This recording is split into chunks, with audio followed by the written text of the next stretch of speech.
It's like us to check in and listen to Jesus a little bit about what he has in mind for this conversation.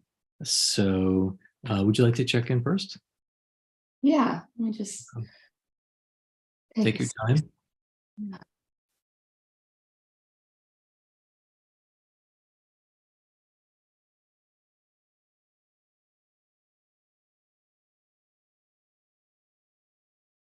Hmm. I'm going to use the words ecstatic joy. I and I've had one of those returning to joy sort of days after some really, really difficult days. I feel like this is a fantastic plug for just the term joy fuel. Because I feel like I have the tools now to bounce back, experience resilient joy. And I just got off a leader team call, and getting to connect with those people through these rhythms just like makes me want to bounce off the walls. And even before that meeting, I took some time to sit at my keyboard and just I told my leader team I had some aggressive worship time before we got on to just get it out. And it was aggressive worship, and it was beautiful. And I'm just so full of joy. I wish, as we're talking about kids, my husband has the kids right now, so I wish that they were on a lot of my calls. They are, so could have modeled that, but it's all good. So I am all in, just very, very joyful, very glad to be here. Well, I could feel your joy, the ecstatic joy that's coming from you, and thank you for showing up after a leader team call and serving all those wonderful people through facilitation and coming through the whole process of aggressive worship. And so I might have some curious questions about that phrase and what that means for you, your personality type, your calling, emotional regulation. It could be returning to joy. So I'm vibrating with a lot of gentle curiosity already. So thank you. I'll check in myself. So I just might need some seconds here. Give me 20 seconds.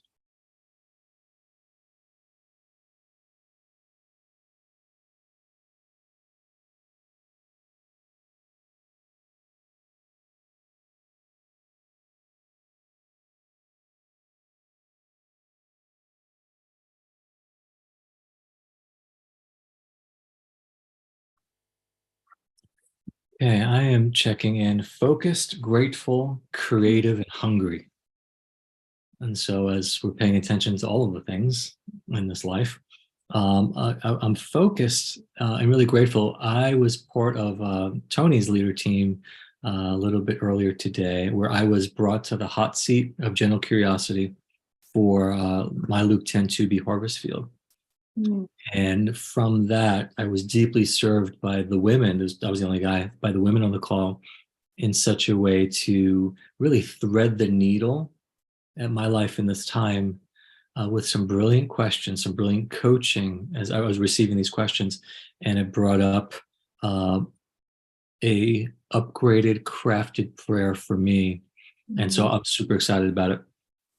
Really grateful. So I'm in that creative mode, just left the house, did a little walk with my wife, and I just came back and I'm super hungry. And I thought that you and I were going to be on a different call and not live. So I am super excited and super surprised to sit here with my little bit of food. I may ask permission just to nourish myself as I eat. And I know we do that on leader teams, just to get some brain food.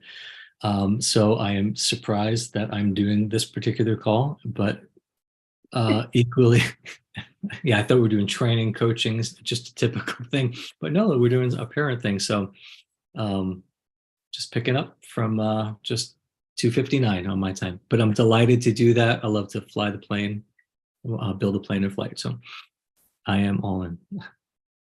Awesome. And nosh away. I'm Thank usually you. the one sitting on every call, so I don't know what to You do with my hands. you are. You are. I'm always having a coffee or something, but I think I have 4 or 5 calls today, so it'd be good to stay fueled. Mhm.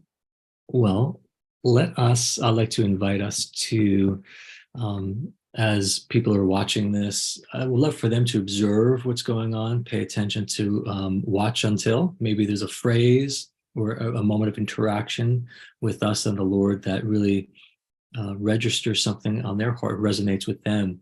And so we look forward to hearing from y'all in the comments or at a future time as you watch the recording. And so I do not have any prepared questions. Woohoo. And that makes it fun sometimes to see what spirit might bring up.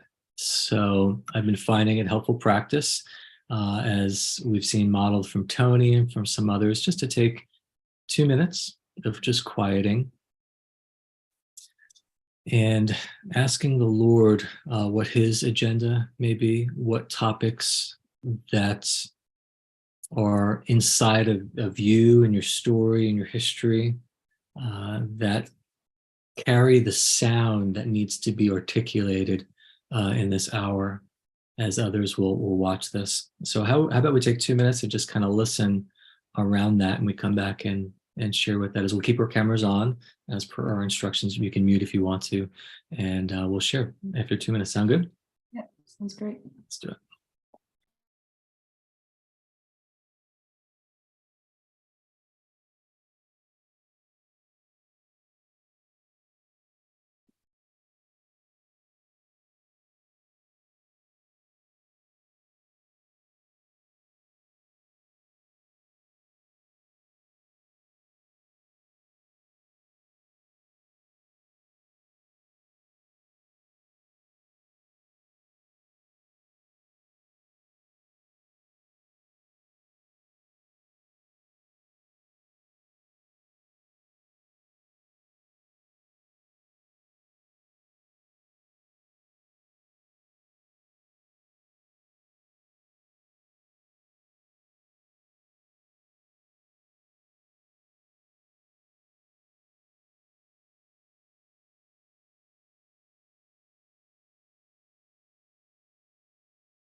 Hmm.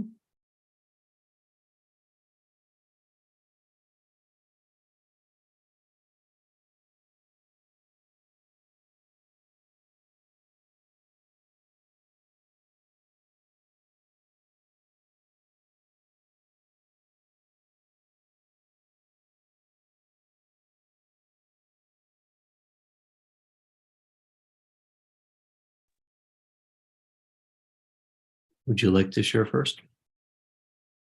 Yeah, I had a whole bunch come to my mind. I just asked Jesus what his heart for this discussion was. And I just felt like I got some bullet points. But the first thing I heard was play and permissioning. There's a deep need, I feel like, in our adult vibrant families of Jesus, leader teams, churches, small groups, whatever, for a sense of play, a sense of permissioning. I love those words together. And I could see like a clock, like the mechanisms and all the cogs working. And, I could see, our different rhythms and everybody's roles, and children were just another piece of that. And not a separate entity, because if they're interrupting us, that means they're a separate event from the event of Bible study, deep discussion, church, whatever. But they're not a separate entity. It's all one thing. So if it's all part of one thing, a piece of the same thing can't really interrupt itself. So I'm circulating with that imagery. And then thirdly, I just thought of specifically doing check-ins with our children as part of our in-house family rhythm, not just when we're having our local church expression in our home. I'm just reminded that develops so much joy, so much in their brains and development, and it's like a tiny rhythm. A couple simple things, a couple simple questions, results in so much. So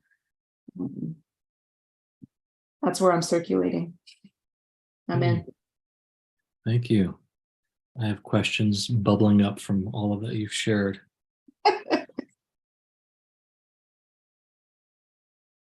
Really great. So I'll share what I got, and I'm also noting that I will also allow you to introduce yourself a little bit more fully.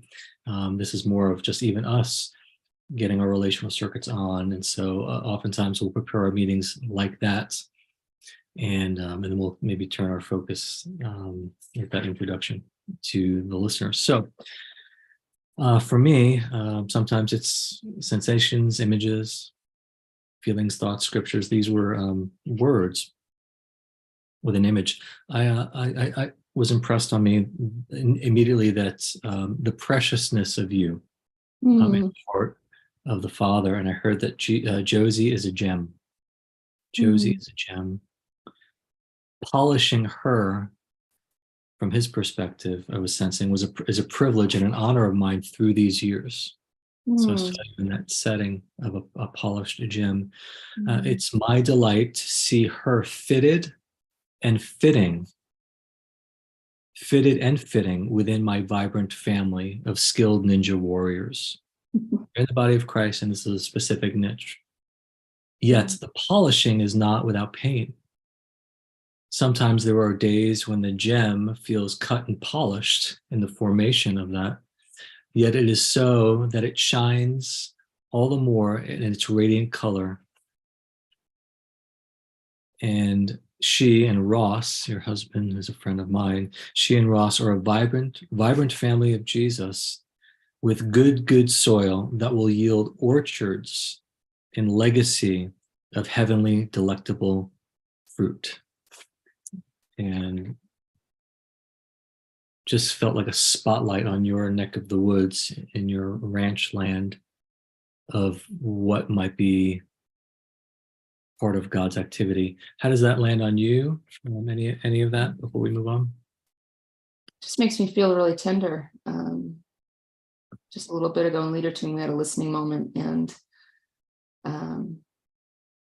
I felt Jesus tell me that I've come a lot further than I think I have, and was revisited with way previous imagery from you of being a bird flying out of the nest. And so I feel that very thematic a gem being polished and ready for placement is, very similar to a bird's muscles developing and getting ready to fly. And I feel very safe. Good. So good. Well, let's hear from you a little bit about your name, where you're tuning in from, and maybe what your role is in Luke 10 and what that means for you, just to give a bit of an orientation for our listeners, and we'll dive into some questions. Yeah. So my name is Josi Waylert. My husband's name is Ross. Like was mentioned before, we have a 6-year-old named Kinsey. She's almost 7, and a 3, almost 4-year-old named Nellie. And we have a lot of fun. We ranch here we're in the northeast corner of Colorado. So our ranch is like 7 miles south of Wyoming. So we're right up in there. And we spent some years in vocational ministry, and we came to Luke 10 out of burnout and entered a world of belonging and rest. And we've just really enjoyed our new rhythms. We're just in a place of, I think, that shalom, the right amount, in the right place, in the right time. Yeah. So good. And what do you do with Luke 10? Oh yeah. What is your level of training? Yeah.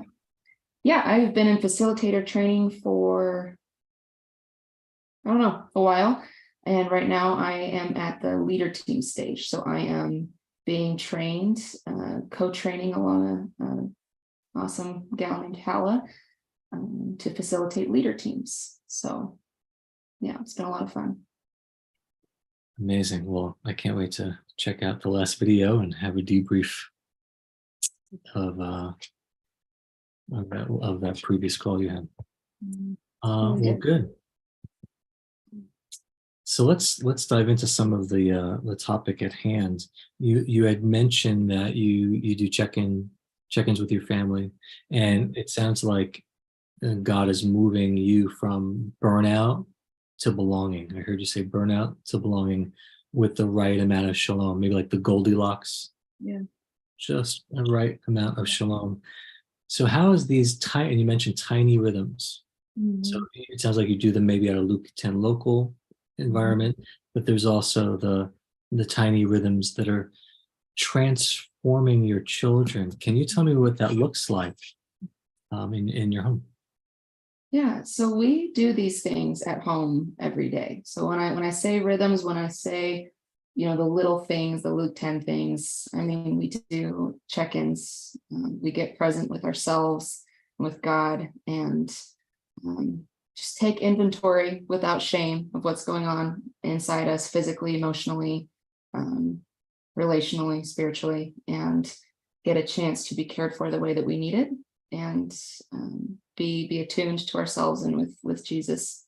And so with our kids, it's all the same thing. It may look a little bit different, but we have really vibrant rhythms of checking in with them. And Ross and I have our own rhythms that we do, just the two of us as our own CO2. But with our kids, that we have things we do every night before bed. Like we read a little bit of a book. Kinsey reads mostly now, and we have sort of 3 songs that we do before bed, and we all sing together, and we do a check-in, and those are typically pretty light. Our kids, especially now that it's summertime, I'll typically start or phrase a check-in with, what was your favorite part of the day? And start with that. Start with, that kind of lends itself to joy. And, that answer usually looks something like, we went to the park and I went down the yellow slide. We got to go to the museum and I played with the pretend fish. we went to the library and I got a new Princess Mermaid book. And they get really bubbly and excited and they want to talk all about it. And sometimes, we'll leave it at that. And sometimes, we'll go a little bit more guided with, did anything make you happy today? Did anything make you sad today? Or what do you want to share with me about your day? And just ask really, really open questions. And my Nellie's pretty much always on cloud 9, our youngest.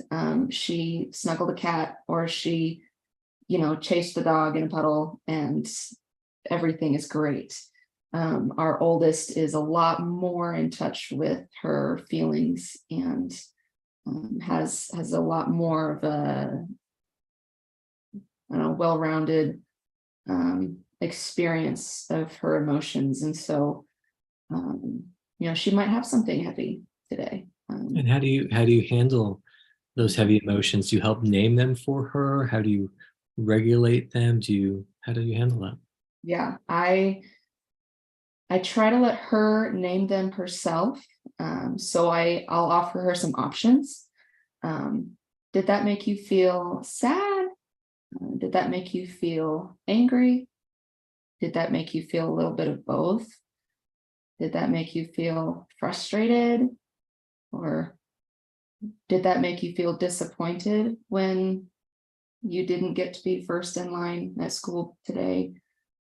So I'll offer a couple different options, and then she'll kind of go, oh, that one really fits. I was really disappointed because I wanted to be first in line today, and I didn't get to be.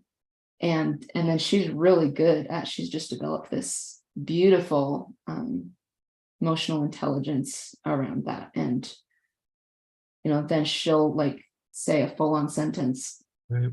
I felt disappointed because I did not get A, B, and C that I wanted, and that makes me sad. Oh, wow, honey. Thanks for telling me that. And try to really be intentional about, now that we've named it, I want to appreciate that she shared it with me and thank her for that. And, that would make me sad too. Try to join her in that. And then we'll offer the options. There's the same things that we offer with heavy emotions with adults. We typically ask, did you just want to share that? Did you just want to speak that and be heard and have us be present with you? Or how would you like us to be present with you? Would you like one or all of us to pray for you or with you? Would you like us to take some time to just be quiet and see what Jesus might have to say around this or a specific question? Do you want to hear a story about when I was your age and I felt that way? Or, maybe my opinion or my advice, like what I might have to offer on this. I don't typically ask my kids if they want coaching in that word, but, I typically ask, do you want to talk more about this and, explore some ideas on how to handle this or something along that dialogue. I typically will say, I don't typically use, the exact vocabulary around coaching. But we just, almost always Kinsey wants to listen to Jesus. And I was going to ask you, so your facilitation skills that you've learned in these rhythms, and even the training, you're bringing that facilitation of heart-to-heart connection at home. Mm-hmm. And you're saying that the one she chooses the most is listening to Jesus. And what does that look like? It's been a lot of fun for me to watch. I love to observe and just kind of see it all play out. And we were very intentional when we teach on listening that this is practice. And I said earlier, well, it's all practice until we die. We just practice and practice and practice. That's all it is ever. We practice, you don't have to arrive. Join the club. Yeah, right? We practice. But I will start with the shift we've seen with listening. So even like 8 months ago, when Kinsey would ask to listen, said, I'll frame it like, okay, let's just take a moment and we'll just be quiet. And we're going to ask Jesus what he feels about this, or what he wants to say to me about this, or whatever. We'll kind of try and give it some structure there. And then we'll just come back and I do the same sort of disclaimers with my kids. Like, if anything makes you feel icky inside, that's Jesus is not going to make you feel icky inside. So if we have thoughts that make us feel icky inside, that's coming from somewhere else. And whatever you feel in your body or whatever comes to mind, if you have any songs come to mind, we work through the SIFs acronym, using examples that are more to her age. And what is that SIFT acronym about? So it's a great way to just pay attention to how God might be talking to us. So we might feel sensations in our bodies. I have had, even earlier today, actually, I have socks on, but I could feel my feet on grains of sand on the beach. You might feel warmth or a tingling, or whatever sensations in your body. You might have images come to mind. Some people describe it like a movie scene playing out. I see Lord of the Rings scenes a lot because that's part of my language and that's how Jesus speaks to me. Don't we all? Yes. If you don't, we'll have coaching later. But you might have like a singular picture that comes to mind. Something visual that, any kind of imagery. You might have feelings that pop up in your body. You might just get this overwhelming feeling of joy or peace. Thoughts you might have, like earlier, I had all of these, phrases that came to mind, or maybe one specific word that repeats over and over. Jason, you've shared a lot of things that feel very poetic, lots of, like full-blown beautiful poetry that has come to mind. You might have a song that shows up.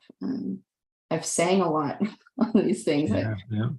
It just that kind of spills out. You might get verses of a specific song or a melody without words.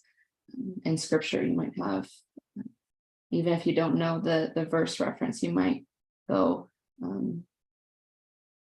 I know the joy of the Lord is my strength. That came to mind. Or I'll fly on wings like eagles. I might not know where that actually comes from, but you might have the words of the verse come to mind. So that's just something that we like to use to, I think it helps us pay attention to all the different ways that God might be wanting to speak to our hearts. And would you say that Kinsey or Nellie respond a particular way that Jesus is impressing something to you as a family, to them? Are they one of those letters of the SIFs? Mm-hmm. Music comes to her a lot. She's very musical, and that speaks to her heart, and she's always singing. And so, I've noticed that being a trend. And as we've practiced, I've noticed, like Jesus said this very specifically. And even when she was, this was all very new for us. And when she was 4, she had an accident and she was stepped on by a horse, and we were on the way to the hospital. And she told me, God said that I would be okay. Wow. And then she said, but then I still felt scared. And God told me it was okay to be scared and I was going to be okay. And so she was 4 years old when that happened. And she'll have very specific, Jesus said this, and it's like, wow. But all of that to say, the practice comes, we don't just start off doing this perfectly. About 8 months ago, we were listening around. Our families just had some really heavy things to carry this last couple years, and some of that has been especially heavy for Kinsey and a little traumatic. And we were processing some very heavy emotions, and she wanted to listen to Jesus. And this was about 7 months ago, I think. And we had our time of quiet, and I asked her, now, would you like to hear what I feel like I sensed from Jesus first, or would you like to share what you sensed from Jesus first? And she says, well, Jesus told me to figure it out.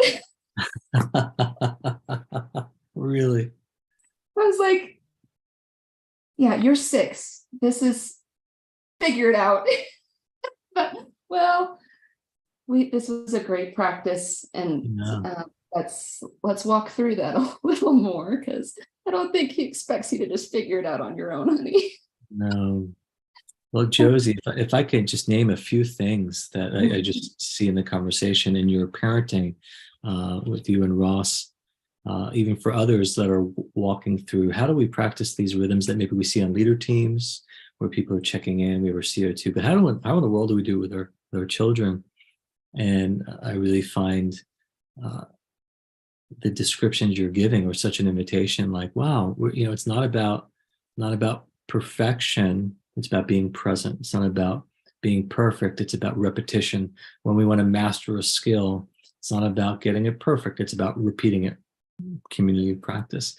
But I love how you're parenting each child differently, customized parenting, because they're galaxies apart in personality often, but such rich validation Mm, in all emotions are valid, right? mm, I'm scared. I'm scared, right? And you're bringing such permission for all of the emotions to be expressed in yeah. this stage of development for the kids. It's been said that trauma is painful, but the real pain for trauma is to be alone in it. Mm, And validating what you guys are doing, that what, being scared is okay, and she even hearing that Jesus is with me in it, mhm. it really makes all the difference. And so you're modeling that well. So my question is this how you grew up? How did you start learning how to parent like this? And answer as much as or as little as you want. But how are you learning how to model this? And I'll frame it in this way back to our topic: attachment versus agitation. So as I'm hearing you describe, and I know you're a brain science nerd, so the Hesed is the sticky kind of love, Mhm. where it's that attachment with love at the center of the hub that Jesus talks about. The loving kindness, the loyal loving kindness of God is what we're about in rediscovering church as heart to heart attachment or heart to heart connection. So how for you is this new model of just beautiful attachment that you're describing versus maybe how you and Ross grew up, or how you were shown in ministry, knowing your story, that kids were the interruption, kids were the agitation, back Mm, to your image of the clock and the mechanisms to paint the picture here. Children are not another piece, you said. There's no separation, and the same thing cannot interrupt itself. mm, So talk to me a little bit about how children are part of the attachment and not the agitation. yeah. I grew up quite differently, um, and with um, honor and grace, I will say that it was very much so a environment of anxiety and agitation, and I I learned attachment for the first time with Ross. And I before I even really had an understanding of what that earned secure attachment even was, um, I am still very much so in awe of how God works when I look at our story and how we were placed together. Because statistically, I should be in a much different story. So and that's probably a good plug to say too, you don't have to have an understanding of what it is for God to develop it inside your heart. Because God allowed me to experience this beautiful a secure attachment to Ross before I had any understanding of what attachment was, of what the nuances of my own traumas were. So I have been in a place of feeling securely attached. I mean, just a few years, really. My experiencing this and these rhythms through a parenting lens, I experienced, it's been about the last 3 years. It's a good place to call out Floyd Maria Bellier. Was first, I felt loved like a child with them, with my mom and dad, and we will say in the same timeline of joining Luke 10 and starting to learn about these rhythms, we also went to intensive therapy at Restoring the Soul in Colorado, and beautiful place where all of these things could come together. Our experience, we knew we wanted to parent our children differently than what my experience had been growing up. Ross had a beautiful childhood, had parents who treated him with respect when they would parent and discipline. And I feel like they modeled really well what it means for discipline to be discipling versus punishment and behavior modification. So he had a beautiful background, and I have a lot of beauty in my story too, but there was just some stuff to wade through to get to where we are. And we did not experience church as family in our time as pastors. I actually have a story from the time Kinsey was born. She was coming to youth group with us. We focused on youth and music ministries, and we just brought her with us. And in one church plant we were a part of, it was really beautiful. She would, I just set up a pack and play there. She'd take a nap. Whatever kid heard her on the monitor first went and grabbed her, brought her up. It was like very much so we had a family atmosphere with this group of kids. It wasn't that way with the church itself, but with the youth group, there was just something different. And I felt a lot of that was because we did church as family. And I always felt it was important to have Kinsey with us at youth groups so that kids, for some of our kids in some of the towns we were at, I mean, there was one town, it was like 72% of the kids that attended our youth group had one or both parents in prison. So I felt it was very important to have her there, just to model family, to see it all working together. And oh my gosh, to have, high school football players walk in big and gruff and tough, and then they want to cuddle with a 7-month-old, like nothing beats that. And one church we were on staff at did not see that the same way as we did. And we were pretty firm that Kinsey would go to youth group with us, and our pastor did not agree. So he went behind our back and hired a babysitter that I had never met and informed us that Kinsey would be going to the babysitter instead of youth group. Yep. And we did it because you're supposed to submit to your pastor. And, that's not the only story, but that was just the, we were expected to, both of us, be on stage. And then we were also reprimanded because our 3-year-old wouldn't be sitting perfectly still in the seat while we did it. And we had no support.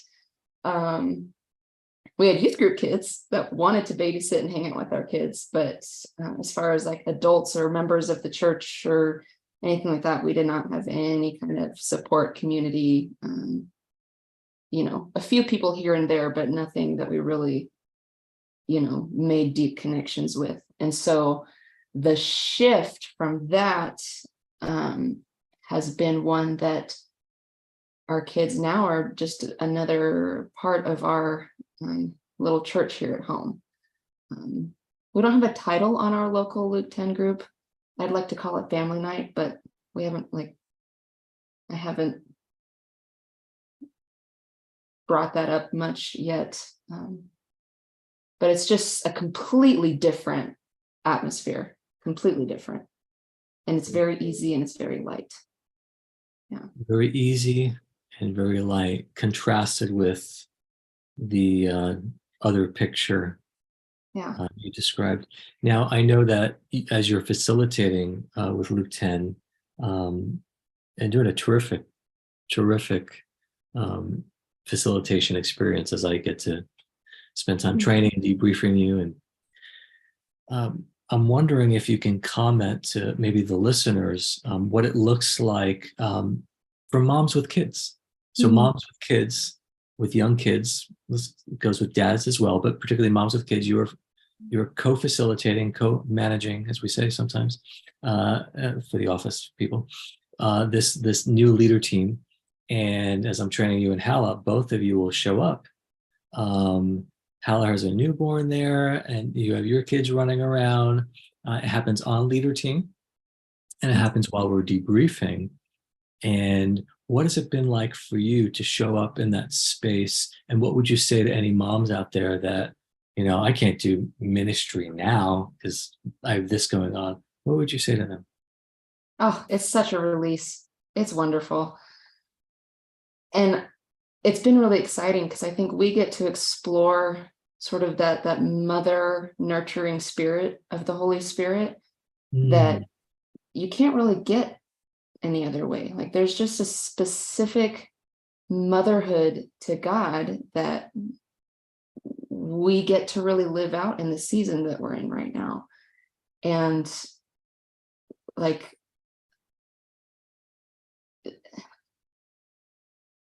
it's just joy. And again, I would say permissioning is a huge one, but it's not even permission to be mom while you're on the call. Because when we have to do that in our previous world, it's, I'm so sorry, my babysitter didn't work out, so I'm going to bring my kid today, and it's going to end up being okay. Or, man, I apologize, I'm going to nurse while I'm on my Zoom call.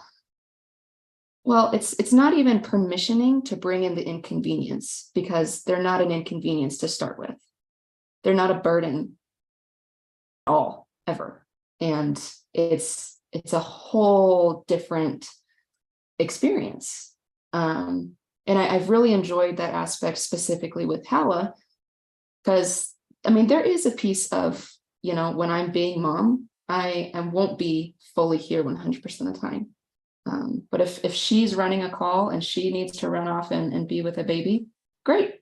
I know what's on the agenda for today, and I'm just going to take it and run with it until she's ready to return. And so she does not have to neglect her kids in order to do ministry. She doesn't have to, or we don't have to sacrifice them on the altar of ministry, is the terminology that I've used before. And she doesn't have to, leave the group on standby either. It's a both and. And that's not to say that we don't need our time without our kids too. So as I'm speaking, I don't want to come across like we have to be all together all the time. And if you need some time with Jesus on your own, that's wrong, because that's swinging the pendulum the other way. And we're not saying that either. It's this space of both and a space of, truly being joy fuel. And like for my meeting earlier, is it permissible and in fact wonderful if I had my kids popping in and out during the call? Yes. Is it permissible and wonderful that Ross wanted to take both girls so that they could go ride their horses and move some cattle together? Also, yes. It's all okay. Amazing. And watching you and Hala both demonstrate that and display that is really heartwarming. It's that ecosystem of grace. And watching you on this leader team that's brand new, I would join it. I would be a participant, led by the both of you skilled practitioners. It's been a really, really great delight. Did you have any other questions or anything else that you had thought about bringing up? We'll come to a time of even just listening a little bit more, but anything else that you were prompted on before you came on or as we were talking? I think I would just add I still have, reservations when my kids come on, because I do want to honor people, and you know not everybody, as parents, we do have this thing built into us where we can kind of tune it out more than other people. And so I want to honor, like, not everybody can just thrive if we bring some chaos today. um and I've had reservations with that, and every single time I have brought my kids into this space, I hear nothing but really beautiful feedback. And And how do you hear that feedback? How does that come about, for you to know if they get bumped out, you get bumped out, and what is that all about? How valuable is it for that you to hear the feedback that of what they're experiencing? How do you know that? one, it's totally invaluable to get that feedback, and that's how we learn, right, is by reflecting on what we've experienced.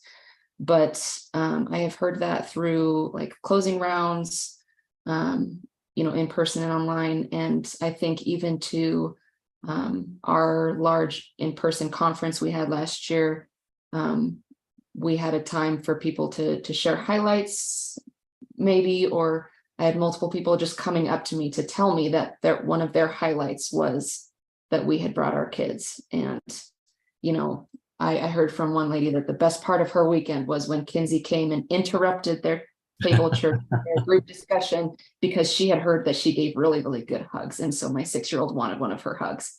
And she's like, heck yeah, absolutely. Come here, kiddo. And that was like the best thing for her. So I've heard it through, multiple different methods, but So yeah.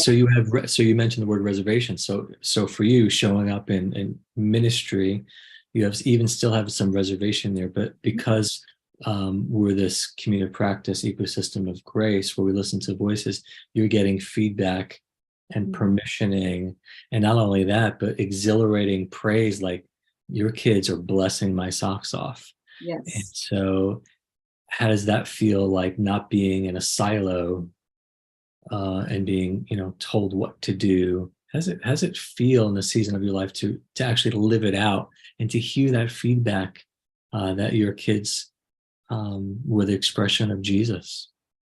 It feels like family, Uh, from a place where I'm getting paid to take care of people while I'm being told that my kids are a problem, mhm. to a place of we're living this out at home, and experiencing church in a very simple and yet complex, beautiful way. And my kids are not only a part of it, but they're like a vibrant part of it. Feels like family. And it feels like, isn't this what church is supposed to be? When if they came together. And that's why I like the term family night. You think, like, we're going to come together, we're going to eat food, we're going to play cards or watch a movie. Like, that's our local leader team that we had this last Sunday night. We did our check-in and shared appreciation, and then we all snuggled on the couch with our kids and we watched Alice in Wonderland, and that was church for Sunday night.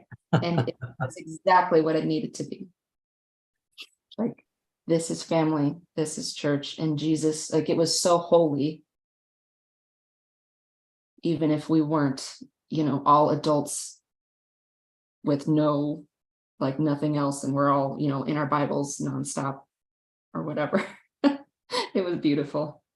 It sounds like that's something that Jesus might do, and surely he was with you. Yeah, So good.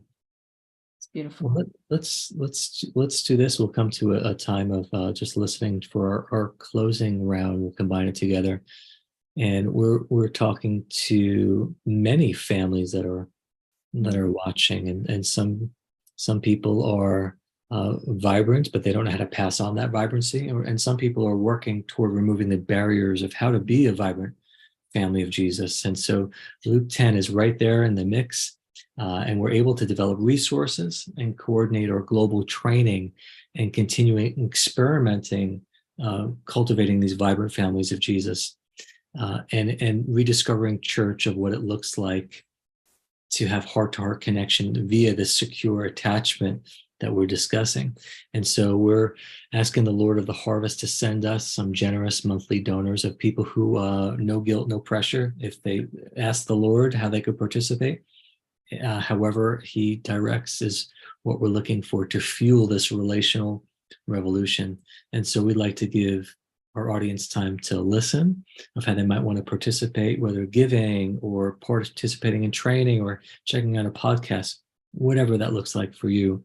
And I've listened several times, and I usually get something different of my participation, what our next steps could be. But I'd also like to bring us to a what else, Lord? What else? Our favorite question. What else do you want me to know about this call? And I think we have a few minutes because we started a little bit later. Hillary can send me a text if we need to move on quicker. But what else does the Lord want us to know? And we'll call us back in about a minute or two. Does that sound good? Yeah.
All right.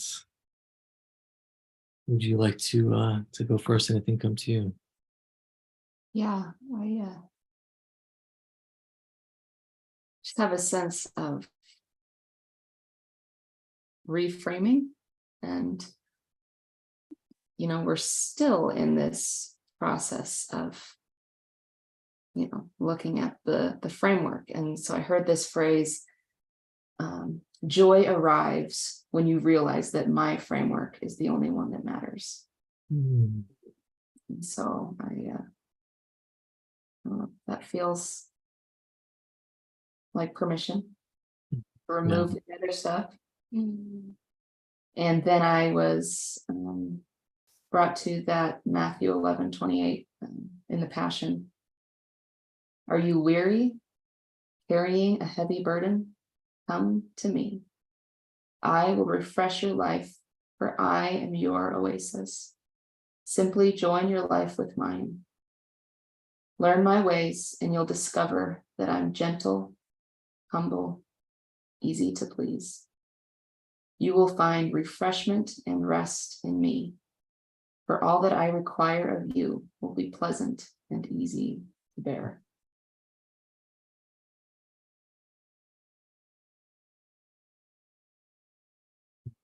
It's beautiful.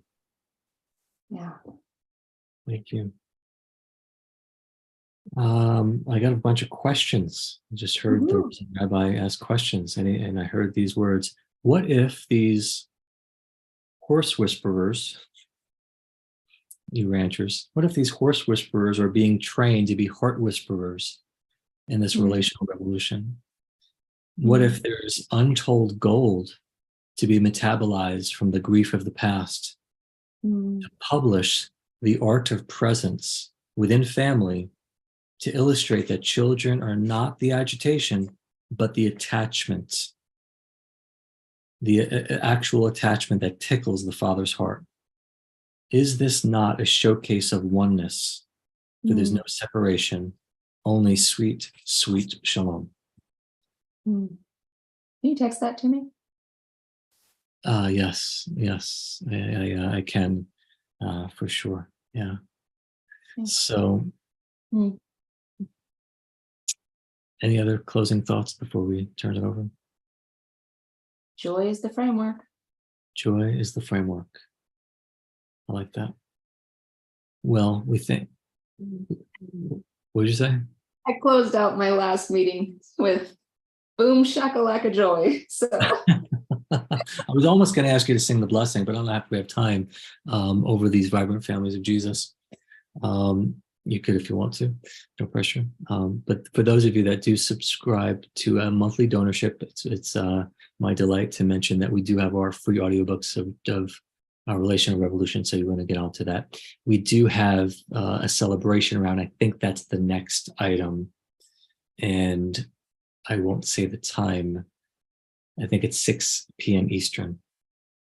And so I would check on the website to clarify that. So anything bubbling up from you? I don't think so. I mean, I'm good with the blessing if you think we have time, but Okay. I looked at the schedule and I think there's nothing else there.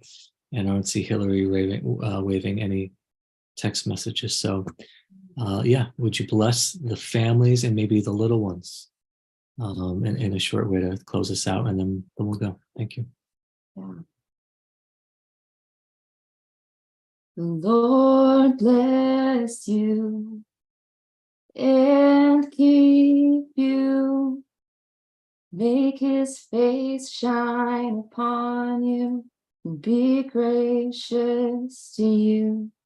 The Lord turn his face toward you and give you peace. May his favor be upon you and 1,000 generations, and your family, and your children, and their children, and their children. May his favor be upon you and 1,000 generations, and your family, and your children, and their children, and their children. Amen. Amen. Amen. Amen.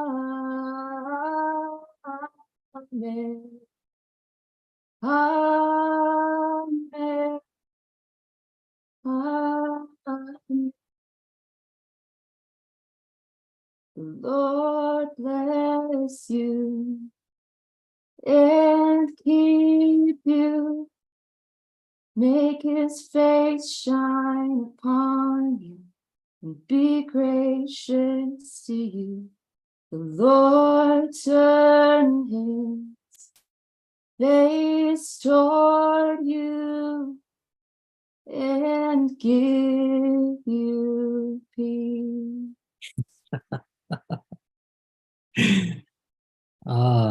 Thank you. Vibrant families of Jesus receive that blessing from the big ones, the old ones, to the little ones, as we continue to spread this benevolent virus of joy. Thank you, Josie, and shalom to you and Ross as well, and Nellie and Kinsey. Have a good rest of the day. See you later.